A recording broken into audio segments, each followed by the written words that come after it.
प्रणाम देवी। आप लोग खड़े क्यों हैं? विराजी है ना। वैसे आप लोगों को यहाँ देखकर हार्दिक प्रसन्नता हो रही है। परिचित हूं मैं आप दोनों से। पंडित रामा के परिवार है ना। ये उनकी पत्नी, हम उनकी पत्नी और ये उनकी अम्मा। वही परिवार जो आज के पश्चात नहीं रहेगा।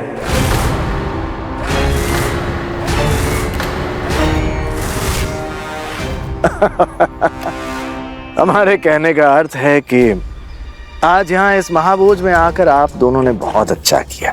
अब विजयनगर के परिवार में आप लोग भी शामिल हो जाएंगे ना। विजयनगर तो पहले से ही हमारा परिवार है और हम इस परिवार का हिस्सा। बाहर से तो आप आए हैं शास्त्री जी, और ये पूजा संपन्न होने के पश्चात वापस लौट भी जाएंगे। सो तो है, किंतु संतोष रखिए, वचन है हमारा, पूरा कार्य निपटा कर ही जाएंगे। बातों में लग गए हम। आप विराजिए, भोजन कीजिए। अब रामा आते ही होंगे, वो आ जाए फिर हम सब एक साथ बैठ जाएंगे। हाँ, मैं भी उसी पंडित रामा की प्रतीक्षा कर रहा हूं।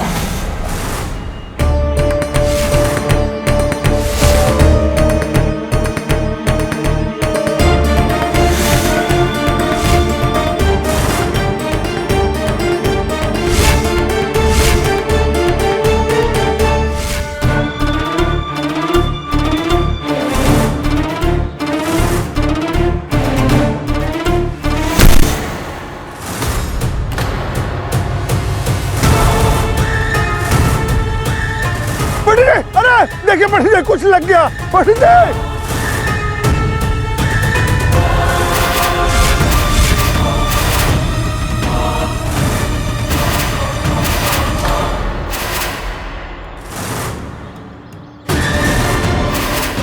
पंडित जी, अरे आइए पंडित जी।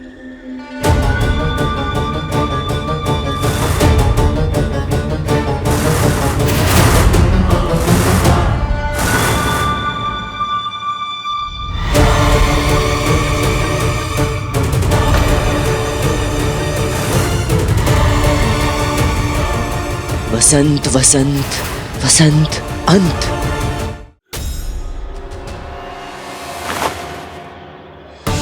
अरे ये क्या पंडित जी, मेरे पीठ को सूचना पट्टी बना दिया। इस बार कोई सूचना या चेतावनी नहीं आई है कोतवाल महोदय। इस बार गूढ़ संदेश आया है और संदेश देने वाली महिला इस दिशा में गई है। चलिए मेरे साथ। चलिए चलिए।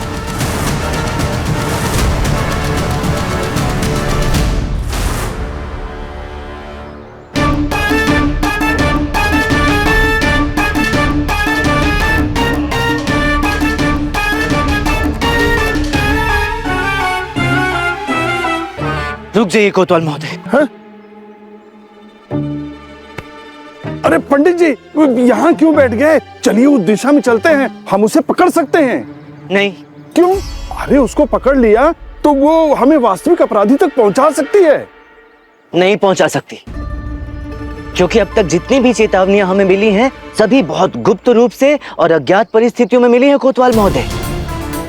चेतावनी देने वाला कभी भी सामने नहीं आया, किंतु इस बार चेतावनी देने वाली महिला ने हमसे छुपने का प्रयास ही नहीं किया, जैसे वो स्वयं चाहती हो कि हम उसके पीछे जाएं। अब ये सब का क्या अर्थ हुआ? हमें दिशा भ्रमित करना, और क्या, ताकि हम एक छोटे से साधारण से मोहरे के पीछे पड़े रहें और खेल खेलने वाला अपना असली खेल निश्चित रूप से खेल कर चला जाए। बुद्धिमानी इसी में है कि हम उस महिला के पीछे जाना छोड़कर पहेली पर ध्यान दें। अरे वही तो समझ में नहीं आ रहा है, वसंत और अंत। अरे ये क्या, कुछ पल्ले नहीं पड़ रहा है पंडित जी। ये कवि इन शब्दों में क्या कहना चाहता है? एक दूसरे कवि ने एक दूसरी बड़ी ज्ञान की बात कही है। अब लो, यहाँ एक कवि समझ में नहीं आ रहा है और आप यहाँ पे दूसरा कवि लेके कूद पड़े। सुनिए तो, बड़ी महत्वपूर्ण बात है।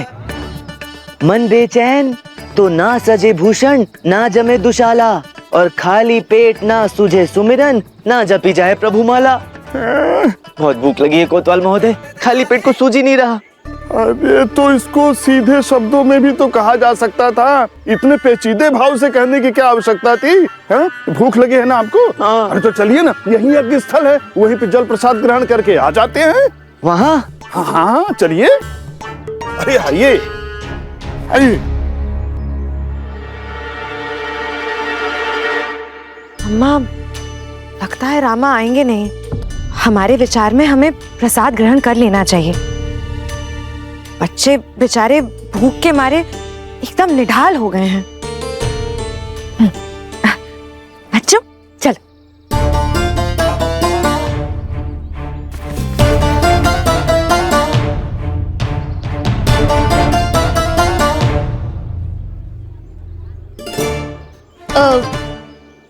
देखिए, अर्थात रामा आ गया।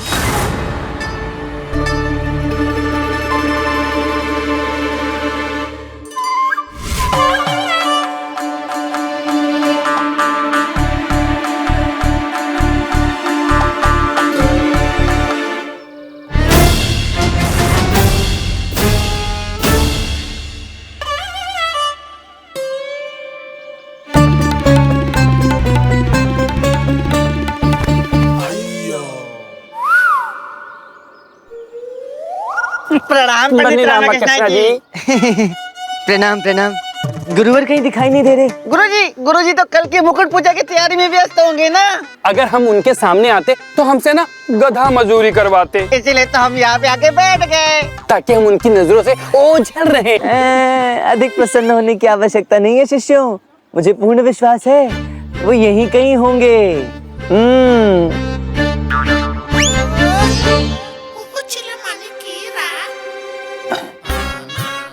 इसे कैसे पता चला?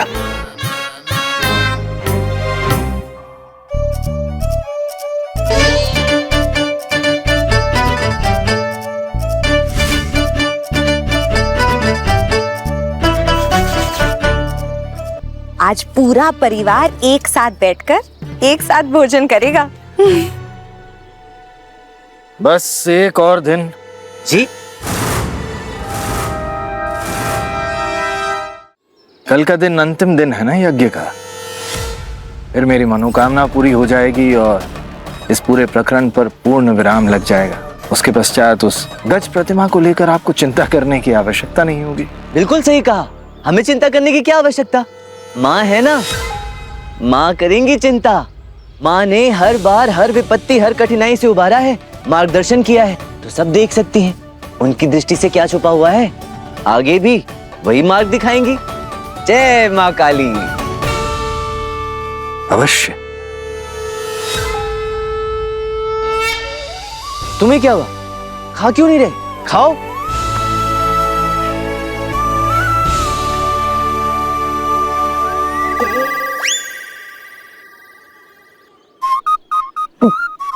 गुरुजी,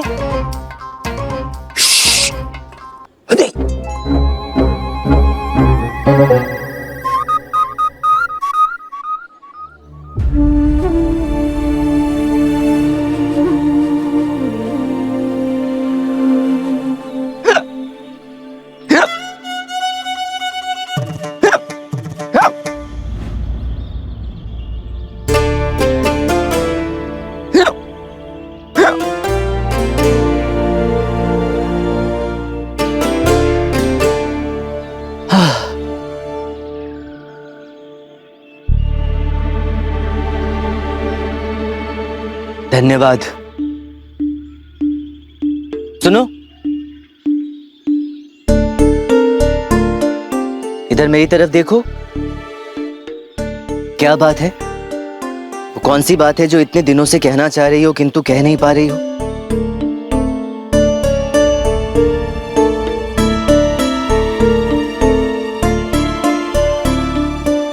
वो जो भी बात है तुम मुझसे कह सकती हो, भरोसा कर सकती हो मुझ पे। जानता हूं जब से मिले हैं तब से केवल चील कौवों की भांति लड़ रहे हैं। भरोसे का कोई संबंध बन ही नहीं पाया हमारे बीच। इसका मतलब ये नहीं कि मैं तुम्हारा शत्रु हूं, परवाह नहीं है तुम्हारी। चिंता लगी रहती है मुझे तुम सबकी, इसलिए कभी कभी कठोर होना पड़ता है ताकि तुम योग्य बनो, सभ्य बनो, लोग तुम्हारा आदर करें। नहीं चाहता कि फिर से लोग तुम्हें गलत समझें, तुम्हें अपमानित करें, तुम्हारा दिल दुखाएं। इसलिए जो भी बात तुम्हें विचलित कर रही है तुम मुझसे साझा कर सकती हो। बताओ क्या बात है? आप सही थे। किस विषय में?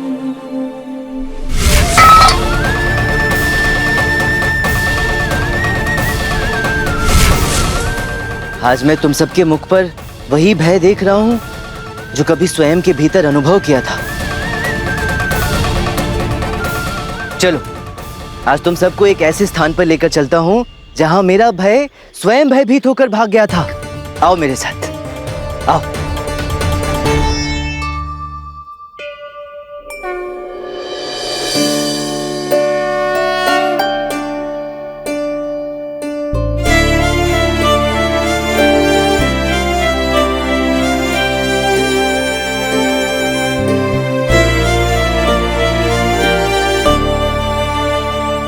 एक समय ऐसा आया था जब मैं भीतर तक टूट गया था।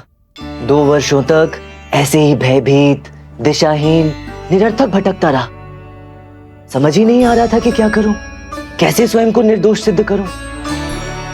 प्रतिदिन इस विचार के भय से थोड़ा थोड़ा मरता था कि क्या मैं कभी अपने विजयनगर पुनः जा पाऊंगा, क्या पुनः अपना वही पद, वही सम्मान प्राप्त कर पाऊंगा, या फिर यही कलंकित जीवन मेरा भाग्य बनकर रह गया है। अब यही हूं मैं, एक विश्वासघाती, एक राजद्रोही।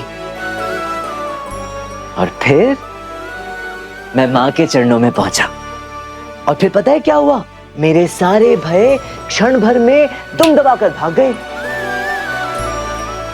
एक नई ऊर्जा, एक नया प्रकाश, नया उद्देश्य, जीवन का एक नया लक्ष्य मिला। विजयनगर को एक अज्ञात शत्रु से बचाने का लक्ष्य, जिसे मैं अपने प्राणों के अंतिम श्वास तक निभाऊंगा, क्योंकि यही एकमात्र लक्ष्य है मेरे जीवन का। तो यदि तुम लोगों को लगता है कि तुम्हें ऐसा कुछ भी पता है जो विजयनगर की सुरक्षा हेतु मेरी जानकारी में आना आवश्यक है, तो मुझे बता दो। मुझ पर भरोसा करो, मेरा ध्येय केवल और केवल विजयनगर की सुरक्षा है और कुछ भी नहीं। तो बचा लो सबको, गज प्रतिभा सबको मार देगी वो प्रतिभा नहीं, वो विनाश है।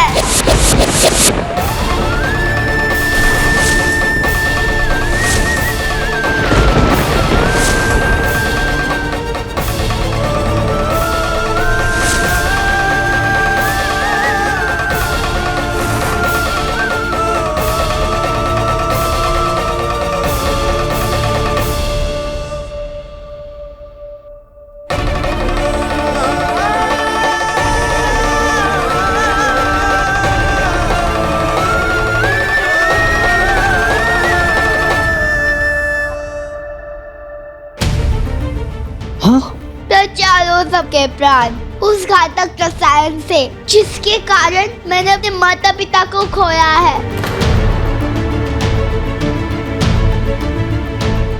नहीं लक्ष्मा, किसी को कुछ नहीं होगा, तुम चिंता मत करो। कुछ नहीं होगा बच्चे, मैं हूं ना आप सबके साथ। और माँ है, माँ के आशीर्वाद के रूप में उनका सुरक्षा कवच है हमारे साथ। हाँ, तुम चिंता मत करो और पूरी बात विस्तार से बताओ।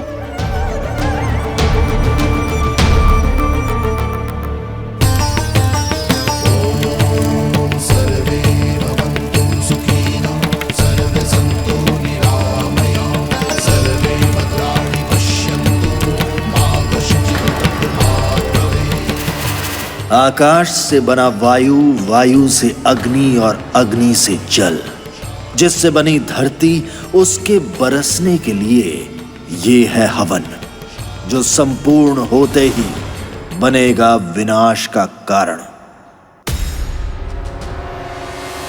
उस प्रतिमा में प्राणघातक रसायन भरा हुआ है। हाँ, वो वही रसायन है जिसने मेरी माँ के प्राण लिए थे। जब उस रसायन पर पानी गिरा तो उससे जो धुआं निकला उसने मेरी माँ को झुलस कर रख दिया। और ये रहा इसका प्रमाण।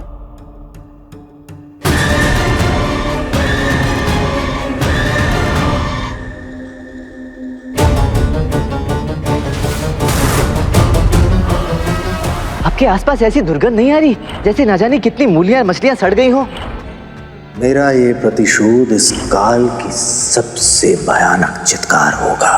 विजयनगर के आसमान में त्योहार के स्थान पर रक्त के फव्वारे होंगे। हर्ष ध्वनि की जगह मौत की चीखें होंगी। ये वही है, वही दुर्गंध, मुझसे हाट में मिलने वाला अपरिचित महाराज का वो अज्ञात आक्रमणकारी जो उस पूरे घटनाक्रम में हर किसी से कहीं ना कहीं टकराता ही रहता है। उसकी वो असहनीय दुर्गंध चुटकी बजाकर रसायन का प्रयोग करता है, रसायन के बल से लोगों को छलता है और अब गज प्रतिमा के रूप में उसने विजयनगर में अपना गज शस्त्र स्थापित कर दिया है। वही पत्थर की एक क्रूर आंख वाला अज्ञात शत्रु। हाँ, वो वही है जिसने हमारे माता पिता का अपहरण किया था। इसका अर्थ है वो अज्ञात शत्रु यही विजयनगर में हमारे बीच रहकर हमारे विनाश की प्रतीक्षा कर रहा है। रामा, ये बड़ा ही विचित्र प्रकार का रसायन है। जल के संपर्क में आते ही ये अपना प्रभाव दिखाता है। इस रसायन से निकला विषैला धुआं संपूर्ण विजयनगर की मौत का कारण बन सकता है।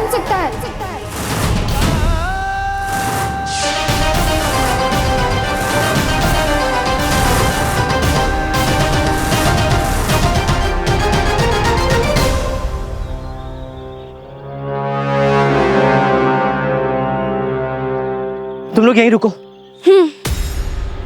सावधानी से रामा। हाँ,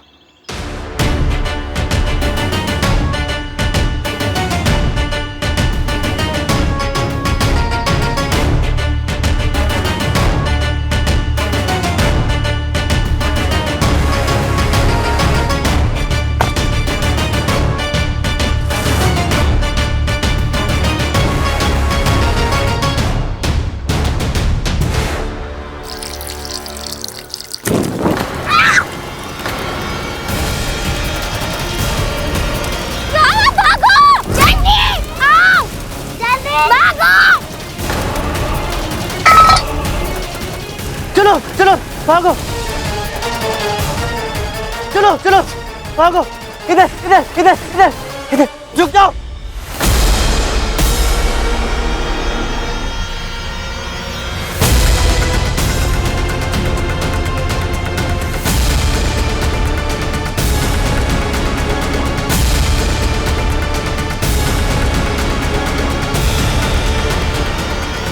तुम लोग ठीक हो? हाँ।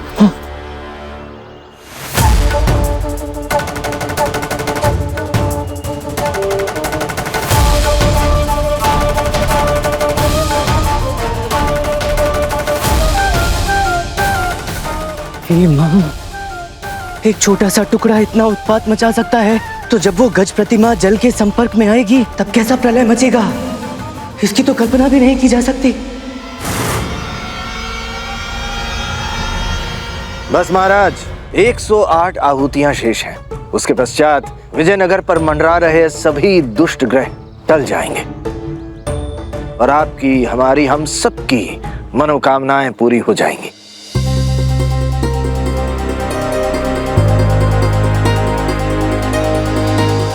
जैसे ही वर्षा की प्रथम बूंद गिरेगी, मैं यहाँ से दूर निकल जाऊंगा और उस रसायन के धुएं से विजयनगर वासियों के प्राण उनके शरीर से दूर हो जाएंगे।